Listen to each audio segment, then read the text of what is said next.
శివాలయ శాపం. తలుపులు తెరవని గర్భగుడి. ఒక పాత శివాలయం, అక్కడ గర్భగుడి తలుపులు శతాబ్దాలుగా మూసి ఉన్నాయి.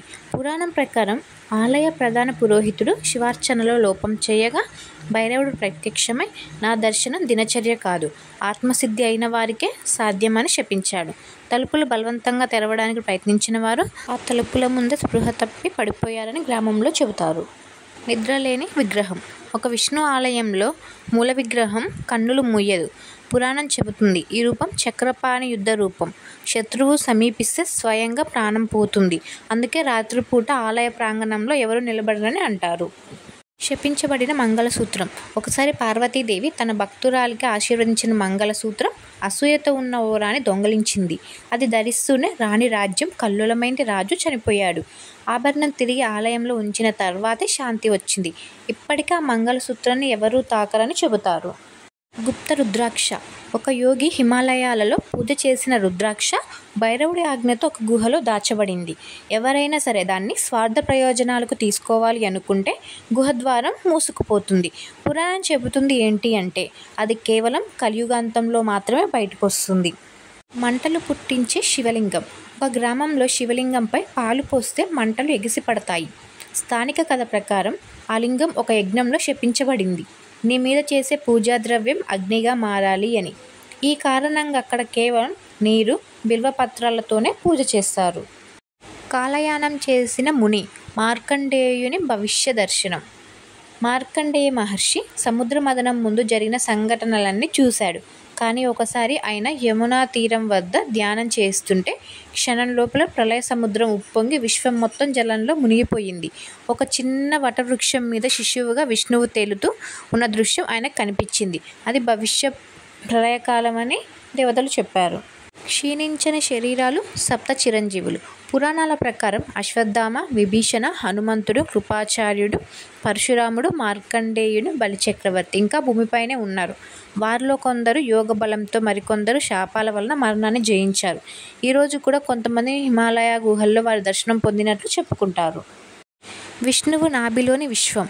ఒకసారి బ్రహ్మ తన పద్మాసనంలో ధ్యానం చేస్తూ ఉండగా విష్ణువు నాభి నుంచి వెలువడిన పద్మం ద్వారా గెలాక్సీలు, లోకాల సృష్టి క్షణాల్లో చూశాడు. అది ప్రస్తుత కాలం కాదు, కలియుగం తర్వాత సృష్టి అని బ్రహ్మ గ్రహించాడు.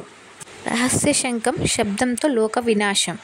వరాహ అవతారంలో విష్ణువు సముద్రం లోతుల్లో ఒక శంఖాన్ని కనుగొన్నాడు. అది ఒక్కసారి ఊదితే లోకాల మధ్య గొడవలు కూలిపోతాయి.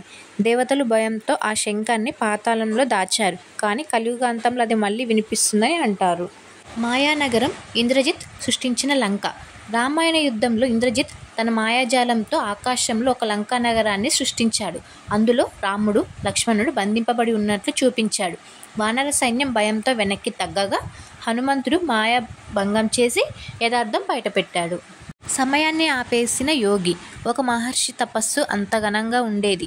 ఆయన ఊపిరి ఆగినంతసేపు చుట్టుపక్కల కాలమే ఆగిపోతుంది. ఒకసారి ఆయన ధ్యానం చేస్తూ ఉండగా 3 రోజులు గడిచిన గ్రామంలో ఒక్క క్షణం కూడా ముందుకు కదలలేదు. పురాణం చెప్తుంది ఏంటి అంటే ఈ యోగి శివుడి నుండి కాల నియంత్రణ శక్తి పొందాడు అని.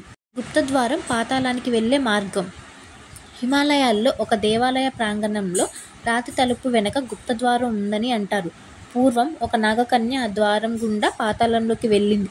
తిరిగి ఎప్పుడూ రాలేదు. ఇప్పటికీ ఆ ద్వారం రాత్రి వేళల్లో కొద్దిసేపు మెరిసిపోతుందని సన్యాసులు చెబుతారు. రూపాంతరం చేసిన విష్ణువు.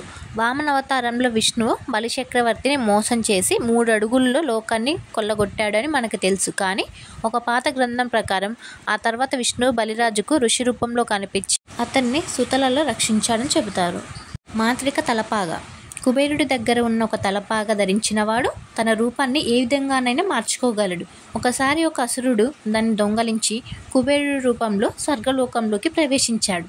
కానీ కుబేరుడి వాసన గుర్తించిన గంధర్వులు అతన్ని పట్టుకున్నారు. బృహస్పతి శాపం మౌనలోకాన్ని కాపాడింది. ఒకసారి దేవతల గురువు బృహస్పతి దేవాసుర సంగ్రామంలో ఓడిపోతున్న ఇంద్రుడిని రక్షించడానికి ఒక గుప్త మంత్రాన్ని జపించబోతున్నాడు. కానీ అప్పుడు క్షీరసాగరంలో ఉన్న ఒక ఋషి అతన్ని ఆపి ఇది ఇప్పుడే ఉపయోగిస్తే యుగాంతరం దగ్గర పడుతుంది అని చెప్పాడు. బృహస్పతి కోపంగా స్పందించగా ఆ ఋషి అతన్ని 1 సంవత్సరం మౌనం పాటించు అని శపించాడు. ఆ కాలంలోనే యుద్ధం ముగిసి దేవలోకం రక్షింపబడింది. శనిదేవుడిని భయపెట్టిన శాపం. శివుడే శనిదేవుడి దృష్టిని తట్టుకోలేడని అంటారు. ఒకసారి శని శివుడి అనుమతి లేకుండా కైలాసంలో ప్రవేశించాడు. పార్వతి తన కుమారుని కోసం భయపడి శనిని దూరంగా నిలిపింది. ఆ తర్వాత శని వాగ్దానం చేశాడు, నా దృష్టి తగలకూడదని ఎవరు ప్రార్థిస్తారో వారికి దయ చూపుతాను అని. అర్జునుడికి కిరాత శాపం. అర్జునుడు ఒకసారి కిరాత వేటగాడి రూపంలో ఉన్న శివుడిని గెలవడానికి ప్రయత్నించాడు. యుద్ధం ముగిసిన తర్వాత శివుడు నవ్వుతూ, నీ బలం గొప్పది, కానీ నీ గర్వం పెరిగితే నీ ఆయుధం నిన్నే విడిచి వెళ్తుంది అని శపించాడు. కురుక్షేత్రంలో భీష్ముడి యుద్ధంలో గాంధీవం కొద్దిసేపు బలహీనమైంది. ఇది ఆ శాపం ఫలితమని అంటారు. గంధర్వుని యుగాంతవరం. ఒక గంధర్వుడు విష్ణువును ప్రసన్నం చేసుకొని నా పాట యుగాంతం వరకు వినిపించాలి అని కోరుకున్నాడు. విష్ణువు ఆశీర్వదించాడు, కానీ ఆ పాట చివరి యుగంలో వినిపించినప్పుడు లోకాల విలయం ప్రారంభమవుతుందని చెప్పాడు. అందుకే ఆ గంధర్వ గీతం దేవలోకంలో కూడా అరుదుగా ఆలపిస్తారు. జమదగ్ని మహర్షి రేణుకకు ఇచ్చిన తిరుగులేని శాపం. రేణుకాదేవి ఒకసారి పవిత్ర జలాన్ని తీసుకురావడానికి వెళ్ళి తన మనసులో వేరే ఆలోచన కలిగింది. జమదగ్ని మహర్షి దాన్ని తెలుసుకొని తన కుమారులను ఆమెను సంహరించమని ఆజ్ఞాపించాడు. ఆ తర్వాత కృపతో మళ్ళీ ఆమెను జీవింపజేశాడు. కానీ నీ పవిత్ర శక్తి ఇకపై ఎప్పటికీ పునరుద్ధరించబడదు అని శపించాడు. ఈ వీడియో మీకు ఎలా అనిపించిందో కామెంట్ చేయండి. ఇలాంటి మరిన్ని స్టోరీస్ కోసం మన ఛానల్ని సబ్స్క్రైబ్ చేసుకోండి. Thanks for watching.